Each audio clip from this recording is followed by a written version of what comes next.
1時間で斉藤直樹を倒すということで、よろしくお願いします。よろしくお願いします。もう早速登場していただきましたけれども、一人のチャレンジャーを迎えて、ワンテーマに沿って僕と1時間でお絵描きをするというこの企画、早速始めていきましょう。今日のチャレンジャーはですね、すごいですよ。この方です。漫画家の丸山京介先生です。はじめまして。お願いします。漫画家の丸山です。よろしくお願いします。もうね、このアイコンで、もう何者かは、大体みんな察したと思うんですけれども、一応ですね、自己紹介と、あと意気込みをいただいてもよろしいでしょうか。はい。サイコミで、剛誰も勝てないあいつにはという漫画を描いております。丸山京介です。業界屈指の有名人である斉藤さんに戦いを挑めるチャンスをいただけたということで、今日は全力で倒しに行きたいなと思います。まあ、こっちのセリフですけどね。これ実は企画3回目なんですけど、3回目にして最強のキャラが来ちゃったなっていう感じで。いや。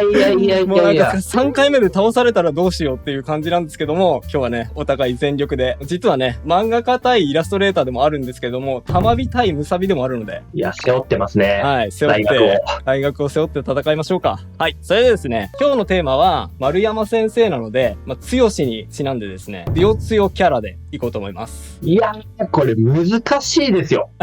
逆に？いや、なんか僕的には丸山先生の土俵に乗ってったようななんか感じだったんですけど、結構逆に難しいですね。逆に、そうですね、ハードル上がってますね。まあね、深掘りしすぎず、でもなんか浅くなりすぎず、強いを表現していくのかっていうのをね、楽しみに見ていただければと思います。はい、そしてですね、ルールは簡単です。はい、テーマに沿って1時間で僕とお絵描き勝負をしてもらいます。勝敗はですね、リスナーの皆さんに委ねられています。僕とチャレンジャー、どちらの絵が好きっていう気持ちをですね、コメント欄にガンガンと書き込んでってください。コメントが多い方、熱いコメントが多い方がね、勝ちになりますので、どんどんね、コメントよろしくお願いします。それと注意なんですけども、センシティブなイラストはちょっと動画にできなくなってしまいますので、水着とかね、肌色面積が多い絵はちょっと控えるようにお願いします。はい。では丸山先生、準備はよろしいでしょうか？はい、大丈夫です。はい。1時間お絵描き勝負スタートです。はい、行きましょう。この前、僕、西先生とつくし先生とコラボさせていただいたんですけど、はい。いや、漫画家早えなって思いましたよ。なんか書くの早くて、そういえば確かに、毎週締め切りあるから、毎日ワンドロしてるみたいな気分なのかなと思って、ちょっと妙な納得感があったんですけど。確かに、スケジュールに逼迫されてるっていうので、無理やり早く書けるようになる環境なのかなと思いますね。勝手に早くなってきます。やっぱ、もう5年も続けてるので。はいはい。なんか丸山先生はあれですよね。最初、太極拳やられてたんですよね。そうです。太極拳半年ぐらいやってたんですけど、はい、健康体操みたいなゆっくりした動きあるじゃないですか。はい、あれしかやらないんですよ。それで、これいつになったら強くなれるんだろうって編集さんに相談したら、はい、君はバカなのかと。中国武術ってもうちょっといろいろあるよと。なぜ一番強くなさそうな太極拳を君は選んだんだいと。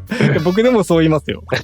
もう本当に何も知らなかったんですよ、当時。あ、そうなんですね。中国武術だから強かろうってことで。はい、そうです、そうです。たまたまそう、近くにあった中国武術って検索して出てきたら道場に行っただけだったので。いやーなんか行動力はすごいですけど、こう言っちゃなんですけど、ちょっとアホですよね。何も否定できない。いやー、すごいな、でも。そのノリでどんどんいろいろやっちゃうからな。で、本当それをもうネタにされた感じですね、編集さんに。それで、これが最強だったら面白いじゃん、みたいな。そうです。太極拳使いで、いかにも強くなさそうなキャラが、めちゃくちゃ強かったら受けるくないっていうところで。いや、まんまと僕は受けちゃいました。僕、もともと中国拳法習ったこととかはないんですけど、好きだったんですよ。中学の時に、ケンジっていう漫画ご存知ですか？いいですよね。そう。あれ見て、うわ、なんか中国拳法かっけえなーと思って憧れてたんですけど、でもなんか実際に中国拳法でくぐってみると、YouTube とかで割とボコボコにされてる映像とかしか出てこないじゃないですか。そうなんですよね。だから、中国拳法の強いところを見てみたいっていう願望が結構ありまして。はい。なんかそれがロマンを叶えてくれた漫画として僕はなんかすごい、剛は好きですね。いやー、めちゃくちゃ嬉しいです。斉藤さん、どんな下積み時代だったんですか？なんか今思うと下積みだったのかなっていう感じで、その当時はなんか下積みっていう感覚もそんなになくやってたから、多分正気を保ってられたんだと思うんですよね。いや、例えばバキの塗りだったりとか、塗りの仕事ってどう考えても下積みじゃないですか。はい。ですけど、なんか僕はなんかバキっていうコンテンツのなんかすごいところ任されたぞみたいな感じで、なんかめっちゃ意気揚々と塗ってましたし、あとカードゲームで言ってもなんかそんなにレアリティ高いカードじゃなくても、いやなんか俺仕事できてるすげえみたいな感じで、結構テンション上げ上げで書いてたので、S レア書けなかったみたいな、そういうなんか無力感みたいなのがずっと感じずに来たんですよね、途中まで全然。なので、それが逆に良かったのかなっていう気はしますね。モチベーションをうまく保ちながらやってこれたって感じなんですか？そうですね。なんか世間知らずだったことが逆に良かったみたいな。だから今って結構知識として割とこうみんな知ってるじゃないですか、もう。どういう世界が上の方に行くと待ってるみたいな。はい、なんかそれはそれでちょっとこう、かわいそうまでいかないけど、モチベーション保ちにくいんじゃないのかなって自分の経験から思ったりします。ある意味あんま先を見すぎないで、目の前の楽しいところだったり、いいところだったりを見るようにしてって感じですかね。うん、そうですね。丸山先生はなんか下積み時代でもなんでもいいんですけど、理不尽な目にあったこととかあるんですか？理不尽な目で言うと、アシスタント時代にアナログの現場に行くことが多々あったんですよ。その中で、春だったので、花粉がね、めちゃくちゃ舞ってたんですよ。おじさん5、6人で一室の中で書いてたので、空気がむちゃくちゃモワモワしてて、はい、ちょっと換気してもいいですかって言ったら、花粉が入るからダメって言われた時があって、地獄でしたね。いや、一室におっさん何人か集まればね、結構異臭がしますから、しょうがないっちゃしょうがないけど、ちょっとね、換気ぐらいはしてほしいですね。なんかテレビとかに出てくるような漫画家さんの部屋って結構おしゃれで綺麗な部屋ばっかりだから、そういうの想像するかもしれないけど、そういうとこばっかじゃないですからね。そうなんですよ。はい。お察しします。いろんな現場を見てきました。まあでもなんかそういう経験が結構漫画にも生きたりしそうですよね。そうですね。いい取材になっていたのかもしれないですね。やっぱちなみになんか話し方とか勉強されたりしてたんですか？そうですね。なんか一時期勉強したことありました。風の噂でそれを聞いて、そういう努力もしてるんだぜ、斉藤さんはっていう話を。いやー、僕、専門学校で講師お願いしますっていう風に言われて、中学生の前で話したんですよ、一回。そしたら頭の中真っ白になって、何にも話せなくて、なんかは多分話したんですけど、全然覚えてないんですよ、自分で。だから、これじゃダメだなと思って、YouTube で話し方、コツみたいなので検索して、で、なんか、この人は話し方上手いなと思ったら、その人がたまたま学校やってたんですよ。話し方の教室みたいな。なんで、そこに通って勉強しました。ちなみに、それはどういう得るものがあったんですか？テクニックっていうよりかは、なんか人前で話すのがあんまり苦じゃなくなったというか、過度な緊張じゃなくなったって感じですかね。僕自分の写真が嫌いだったんですよね。だから自分の写真全部撮っては消しってしてたんですよ。気持ち悪すぎて、自分が喋ってる姿なんて。僕多分過度にいいかっこしいだったんだと思うんですよ。今の自分なんて自分じゃないみたいな感じで認められてなかったんだと思うんですよね。自分のことを。なんかもっと喋れるはずだって思ってるから、喋れてない自分の姿がすごい許せないみたいな。でもそこから顔出しでこれだけな有名人になられたわけじゃないですか。まあ有名人かどうかわかんないですけど、まあそうです。服のあれがすごくないですか？いやー、だからなんか頑張ったなとは思います。すごい努力の方ですね。なんでなんかそんなに気持ち悪くはないなっていうふうにはなりました。自分の姿を見ても。それは自分の中で変えたものがあったんですか？それともなんか自分のメンタルの持ちようでそう思えたんですか？一番でかいのは多分自分にそんなに幻想を持たないというか、別に今の自分でいいじゃんって思えたってことなんだと思うんですよね。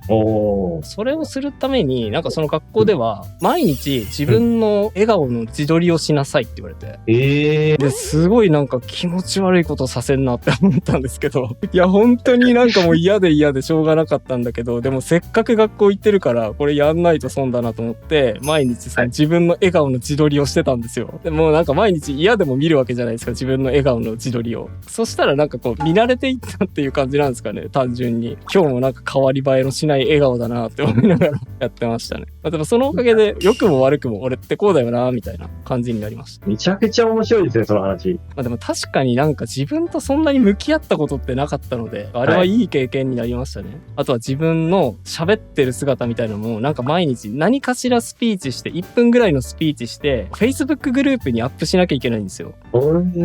近所のパン屋のパンが美味しいんですよみたいな。今日はそのプレゼンをしますみたいな感じ。それもあって、なんか自分の声にもちょっとずつ慣れてったっていう感じがありますね。僕も最初本当カメラ向けられるともう固まってしまうみたいな経験がすごいあって、すごい共感の嵐でした。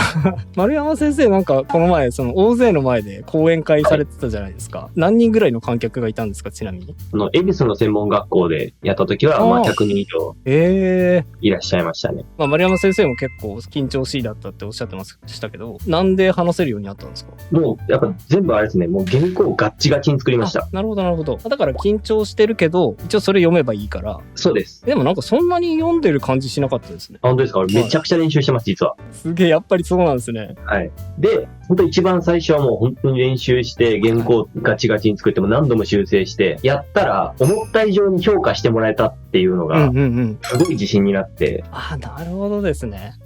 俺も人前で喋っていいんだ、みたいな。自分自身でそこで許可が下りたっていう感じですよね。そうです。やっぱ講演を聞くのはすごい好きだったので、とにかく僕が感動する講演をひたすらもう聞いて、その構図を丸パクリしたんです。すごい。研究熱心。いやでもそういうことなんですよね。結局、何かを上達することって誰かの真似から入るしかないっていうのはありますよね。本当にそうですね。で、それから本当 YouTube とかで少しずつこう情報発信を始めるようになって、それも全部原稿で全部一回書き起こしてるんですよ。そうしたらカメラとか人前でもアドリブで喋れるようになってきて、とにかくアウトプットするって大事なんだなって。いや、なんか丸山先生すごいのは、週刊連載もそうだけど、それやりながらトライアスロンもやって、ちょっとそれだけでも気が狂ってるじゃないですか。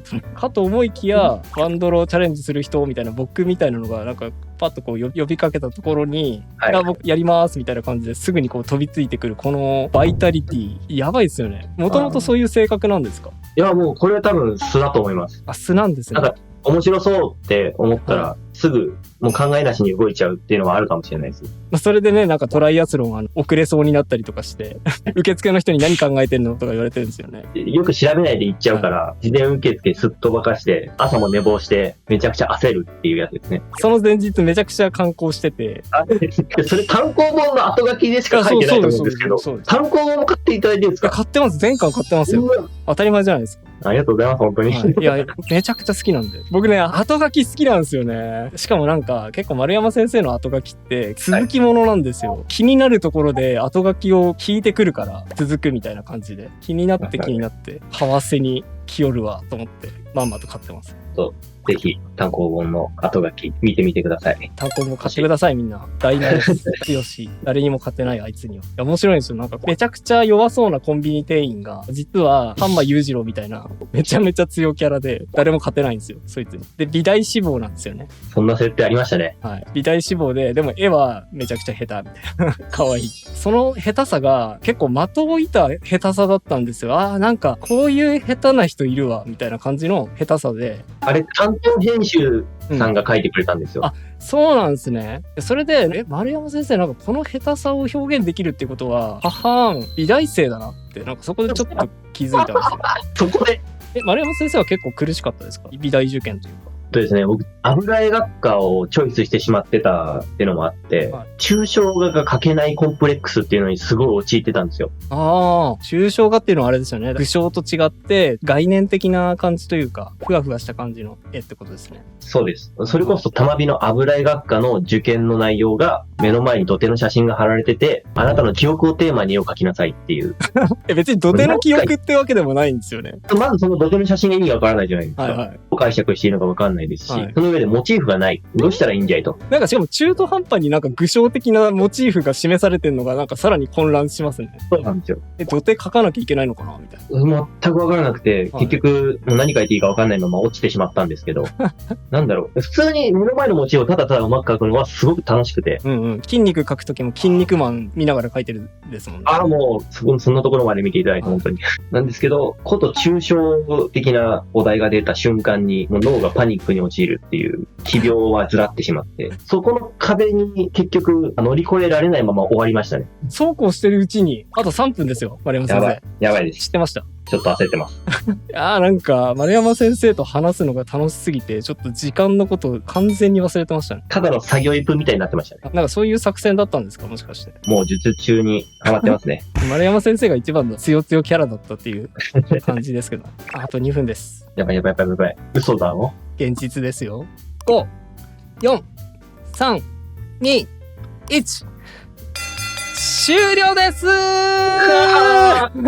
ありがとうございました。ありがとうございます。いや、すげえ。何これ。めちゃめちゃ緻密な絵を、こんな短時間で描ける。すげえな。漫画家半端ねちょっと漫画家っていう、あれを白黒でも許されるだろうっていうところでコストカットをしようって思いまして。いや、すごいです。じゃあ、ちょっと解説をお願いします。はい。関節と手がめちゃくちゃ多いボクサー。っていうイメージで強いを表現してみました。そうか、手だけじゃなくて、関節も結構ありますね。結構フリッカージャブとかすごいこれめちゃくちゃ不規則なパンチが来て怖いんじゃないかなとか。確かに。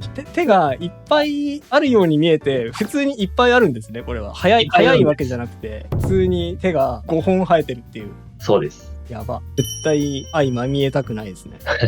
いや、しかもね、これ、すごいのが、この短時間でですよ、このブラシ線みたいなのをちゃんと入れてくるあたり、なんかすごいですよね。ここに根性を感じます、ね。これなんかやっぱ強さって難しいですよね。やっぱこう、静止画だと、やっぱそんなにこう迫力が出ないんじゃないかなっていう、ちょっと渦中を描くことによって迫力が出るかなっていう。いや、すごい。このパターンは過去2回しかないんですけど、初めてなので、いや、めちゃめちゃ横目で見ててすごい楽しかったです。ありがとうございます。ちなみに僕はなんですけど、つよつよ最強属性を取り入れながらキャラクターデザインしてみたって感じですね。アイナドレスと、お団子ツインテールと、メイドと、見本刀と、あと僕個人的に下がり眉が結構好きなので、で、ちょっと丸山先生のシェイメイちゃんが漫画のね、一巻から登場する結構ね、コンビニバイトでめちゃめちゃ可愛い子がいるんですけど、その子をちょっと彷彿とさせるようなね、美少女を描いてみました。この赤の絶妙な入れ方のバランスがもうすごいですよね。ありがとうございます。その少ない手数で、気持ちのいいバランスが取れるっていうのは、僕には本当にできない。すごいな。いや、嬉しい。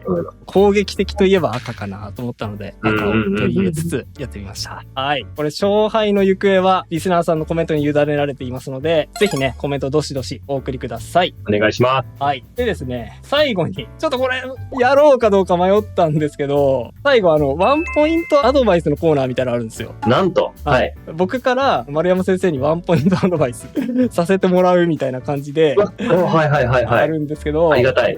やらせていただいてもよろしいでしょうか。お願いします。どこ言えばいいんだろうな。突っ込みどころないけど、困るな。